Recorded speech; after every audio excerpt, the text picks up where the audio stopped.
everybody, this is Scott in the old curiosity shop, and just look at all of that stuff. The music that we started out with, and let me turn it down, is actually a tune called Valencia, and it was a big hit in either 26 or 27. Paul Whiteman and his orchestra recorded it, as well as many others. That was on a really cheap dime store label, and it's actually the Newport Society Orchestra with Valencia. I'm sorry, that's not Valencia. That's Barcelona. I'm sorry, it's Barcelona, not Valencia. That's another song. Anyway, you didn't tune in to hear me rattle on about old 78s. You want to see what I found. Well, here's what I found.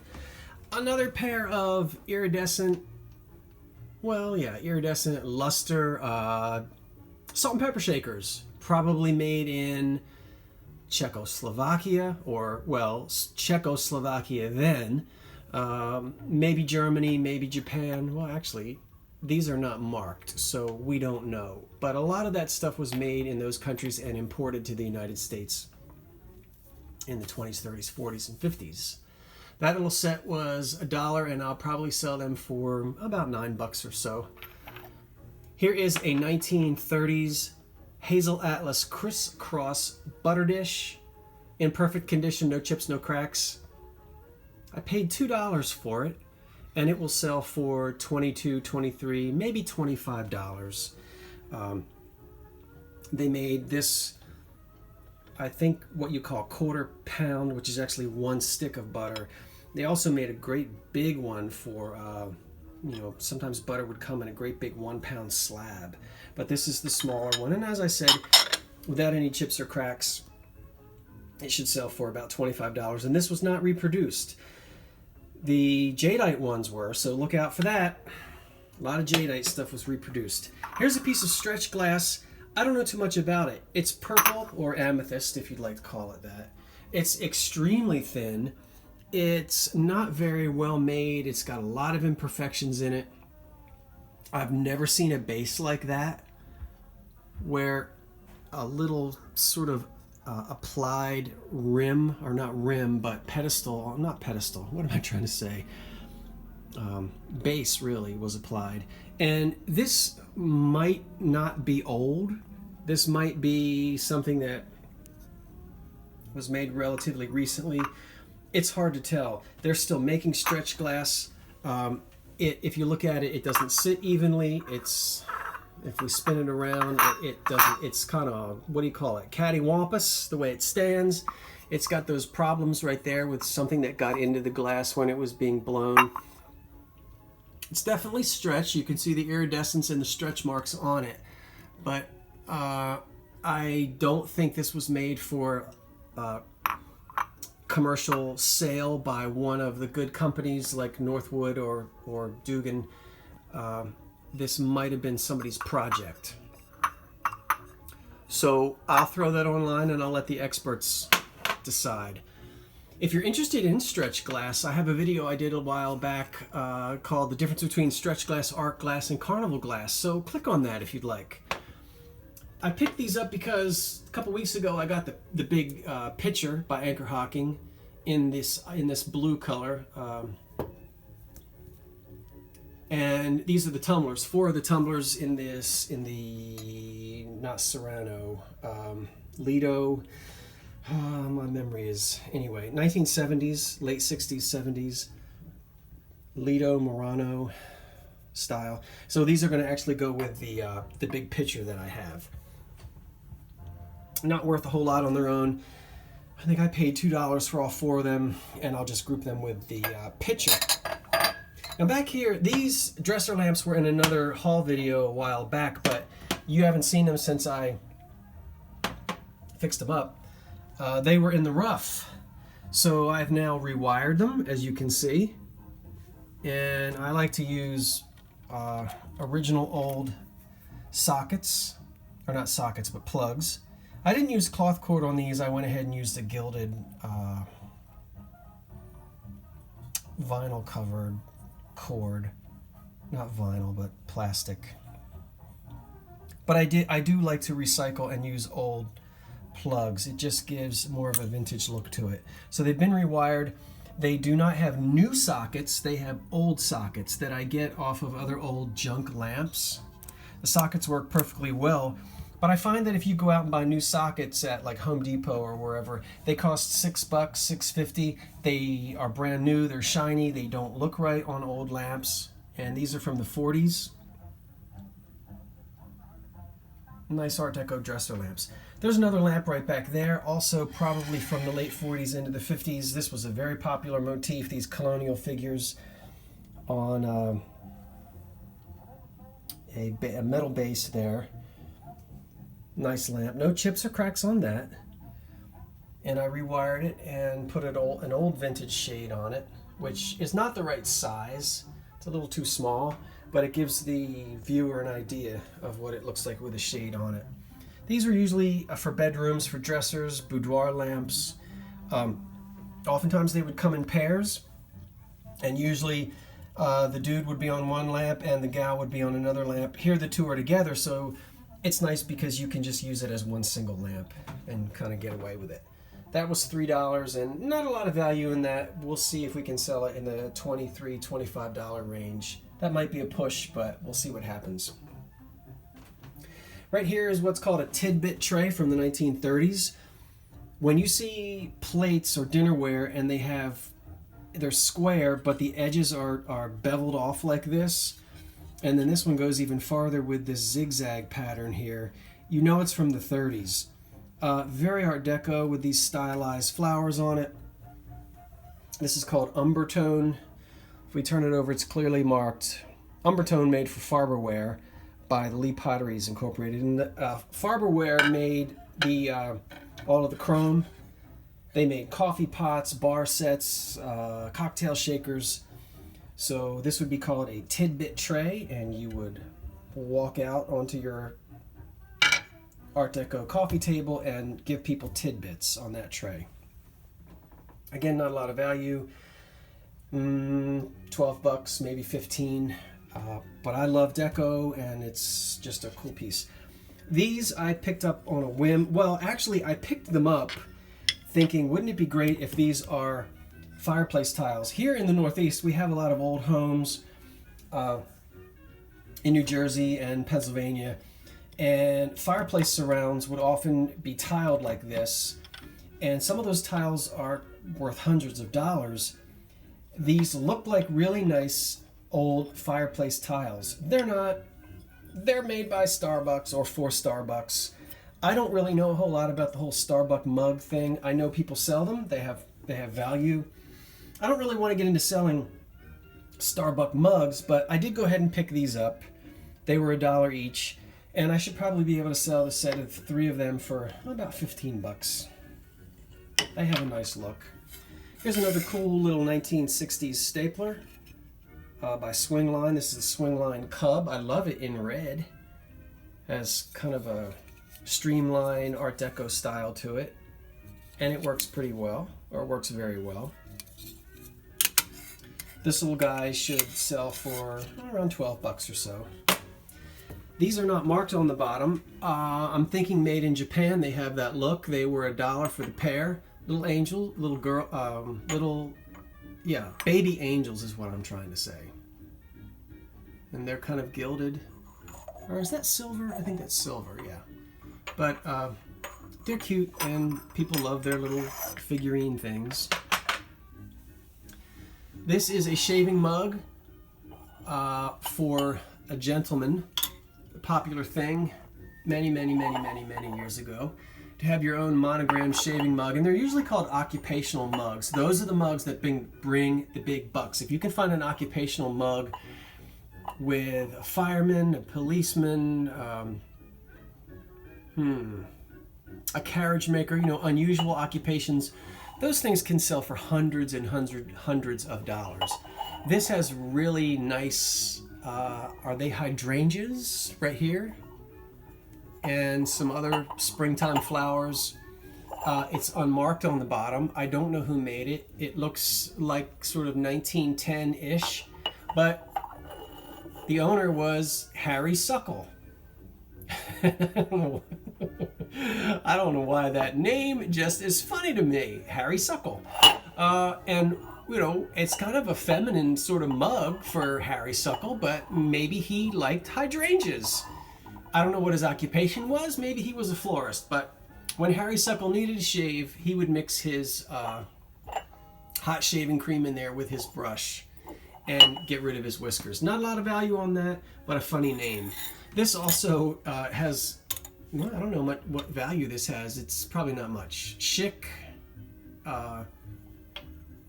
yeah, razor. Probably from the 40s or 50s. You just clip your razor on there and again get rid of your whiskers. But that kind of looks okay sitting in there like that. Here are 4 little pin-up match covers from the 50s. In fact, one of them is actually dated 1953. I think this one. You can see there. "Want to buy a duck" is something that a radio star used to say. That was his tagline. These were, it was $1 for the 4 of these. So, I don't know what I can sell them for. Maybe $6 to $8, something like that. I love little lusterware. There's no value, but I just love these things. And I have a collection of them. You know, I don't know. Am I going to sell this or not? I might not. I think it's Czechoslovakia. I can just kind of make out Slovakia under there. A lot of this was made, as I said, in Czechoslovakia in the 1930s, before the Second World War, and they used orange quite a bit. So it's lusterware. It's a small vase, really. There are no chips or cracks on it, just crazing in the glaze. Uneven, you know, coloring, but this was very cheaply made, mass-produced for export. And sort of deco, the way the geometric handles come out on the side like that. So I like that little guy. Here is a piece, I believe this is Weller. It is Weller. Turn it over so you can see it. It's Weller pottery. Weller pottery, this piece was made in the late 30s, early 30s or 40s. I really didn't look it up. It's the dogwood pattern. It has no chips on it. You really need to look carefully. Collectors of this are very fussy. There aren't any chips on it. Little bit of crazing in the glaze, as you can see. That's pretty typical. There's some old masking tape back there, which I'm going to have to get some solvent to get that off. Probably denatured alcohol will take that off very carefully. This little guy does not also have a lot of value. 20 years ago, it would be probably worth double than what it's worth now. You've heard me say before, there aren't as many collectors. There is a lot of it. It's easy to get on the internet now, and so the supply is greater than the demand. So I'll probably keep this guy because I like the color. It probably shows up more aqua in this video, but it's actually that matte green, that matte sort of depression green color, and that's a favorite color of mine, and I like art pottery from that era. So that might not go anywhere. Here's a piece of Goofus glass. And Goofus glass is kind of like the first carnival glass. It was popular really before carnival glass, made in the early 20th century, and it was also given away. It was very cheap glass, sometimes given away at carnivals or as premiums. It's cold painted glass, so it's pressed glass. Many companies made it. Indiana Glass Company made a lot of Goofus glass. This piece has a deer in the middle. That's not a crack there. That's what's called a straw mark, or a mark that happens when the glass is cooled. That what you see on the side of the deer is not a crack, but it's missing a lot of its finish, a lot of its paint. The paint is painted on cold. It's not fired on, and it chips off. Goofus glass is known. It was cheap, mass-produced, and there's almost always paint loss to it. It has almost no value today. There are Goofus glass collectors. This one is actually considered in good condition, even with all of that loss. And if we hold it up to the light, you can really see the loss is very even. I like that. And I like the deer in the center with the antlers, or whatever he is. Antelope, cantaloupe. So that was $2. It's probably, I could probably sell it for about $5. I don't really have any examples of Goofus glass, so I pretty much just picked it up to have an example of it.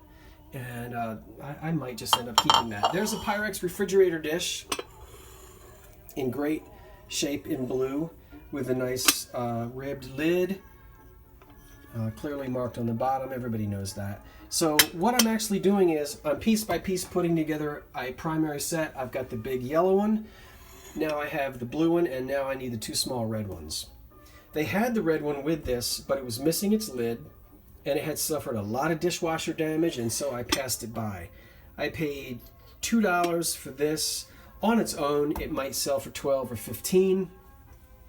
It'll have more value if I put it together and collect the whole primary set, which is what I'm working on. All right, let's go back here. This is a TV lamp from the 1960s in the shape of a swan. And it's remarkable, as delicate as it is. Nothing is broken or chipped on it. Turn it around so you can see it. All right, guys. There's the switch. There's the light back there. And that's the remnants of one of those foam things that you put plants in. And this is manufactured in California. And I'm going to try to show you the maker's name. Hopefully you can see it's made by Maddox of California. They were prolific. They were probably the biggest producer of vintage television lamps in the 50s and 60s. This is actually not that rare and not terribly desirable. TV lamp collectors, they like the exotic ones, that sort of tacky, kitschy ones with oriental designs or sort of the tiki look, that exotic look. The white swan is okay. I'm hoping that maybe a swan collector would buy it and have it lit up on their shelf with all their other swans. We'll see what happens.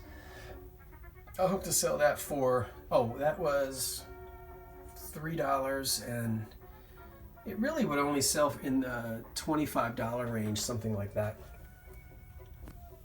Here's a nice Japanese vase, I think. We saw one of these before, Ace Porcelain, decorated in Hong Kong, and it's called Ace Porcelain. Japanese porcelain ware, yeah, but I don't know ACF. I think I tried to look that up and couldn't find much about it, so I still have to do research on that guy. That was $1. This was $1. I love this, but I can't find anything on it. It has a sort of, I don't know, Picasso look to me. There's a signature down there, CDD. It looks very 1950s. I don't know that it ever had a stopper on it. It may have. I can't really tell because I don't know what it is. There is a little hairline crack in the glaze at the very top, which I'm glad it's at the top and the back. I don't think it affects it too much. It's having difficulty focusing in on it. But I'll show you the bottom, and I'm hoping somebody can tell me what this means. It says on the bottom M-O-S-A. I think it's Mosa Select. Now, why are you not wanting to focus, knucklehead? Come on. Anyway.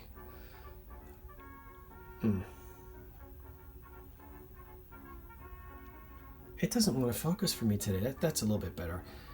So Mosa Select and then Y4. I can't find. I think I found a couple pieces with that signature on it that were selling, but nothing like this little vase or whatever it is. I don't know when it was made. I really like the graphics on it. So help me out, folks out there in eBay land, in YouTube land. Here is the ubiquitous Better Homes and Gardens new cookbook. Everybody, every girl, woman, I think, from 1953 or 52 when it was first published through the 60s and probably 70s had this. I know my mother has her original copy at home. This is the souvenir edition. You can read that. I think it's 1 million copies sold. And it is in super nice condition. It's going to sell for about $20 or $25. That's about what they're selling for this particular edition, 1960, 65, I think. It's clean. It doesn't have a lot of food stains in it. I paid $2 for it. And I've been looking through it and sort of trying to identify, look, isn't that glass bake, right? Look at the pattern. It's not Fire King, it's not Pyrex. Isn't that awful? I'm really geeking out looking through this old cookbook and identifying bakeware, but anyway. So it's really kind of neat to see the way people cooked in the 60s and 50s. The graphics are nice. And again, I picked it up because the condition was so good. So I hope to get $25. I see examples of it selling for $20, $25, $30. So we'll see. Throw it online and see what it does. Here's this was introduced in 1938. And it was made in the early 40s.